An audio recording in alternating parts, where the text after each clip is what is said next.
নেতৃবৃন্দ এবং আমাদের আহ্বানে যারা সাড়া দিয়েছেন সকলকে আমি শুভেচ্ছা ও স্বাগতম জানাচ্ছি। আসসালামু আলাইকুম।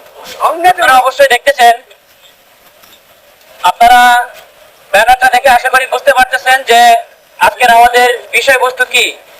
ব্যানারে যে 3 শীর্ষ সন্ত্রাসীর ছবি দেওয়া হয়েছে, এরা কৃষ্ণনগর ইউনিয়নের মানুষ। এদের কারণে, এদের আতঙ্কে, এদের ত্রাসে এলাকায় মানুষ রাতে ঠিকমতো ঘুমাতে পারে না। এলাকার মানুষের জমি দখল, মাথায় পিস্তল ধরে মানুষকে হুমকি দেওয়া, এলাকায় যারা ব্যবসায়ী আছে এবং দোকানদার আছে বিভিন্ন শ্রেণীর, বিশেষ করে আমাদের এলাকার সোদা গ্রামে কৃষ্ণনগরে চাঁদা নাই যে আমাদেরকে মাসিক এই হারে চাঁদা দিতে হবে।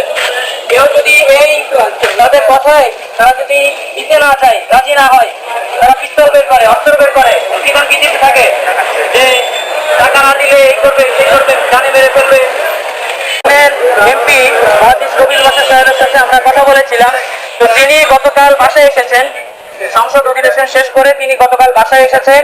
তো তিনি বলেছেন তিনি 7 তারিখে যখন আবার এই মাসের 7 তারিখে তিনি আবার যাবেন সংসদ অধিবেশনে, তিনি আবার উপস্থিত হবেন এই মাসের 7 তারিখে।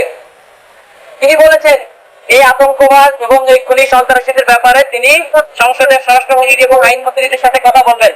আমরা তার এই আশায় আশ্বস্ত হয়ে আমরা অপেক্ষায় রইলাম। ইনশাআল্লাহ আমাদের এমপি মহোদয় আমাদেরকে যেভাবে আশ্বস্ত করেছেন, ইনশাআল্লাহ আমরা আশানুরূপ বিচার চেয়েছি। ইনশাআল্লাহ এমপি মহোদয়ের মাধ্যমে আমরা স্বরাষ্ট্রমন্ত্রী এবং আইনমন্ত্রী এবং সবাই যেন ব্যাপারে, এদের ব্যাপারে বিশেষ গুরুত্ব রাখবেন। 7 তারিখ আমাদেরকে ব্যাপারে ভালো কোনো রেজাল্ট আমাদেরকে জানাবেন ইনশাআল্লাহ।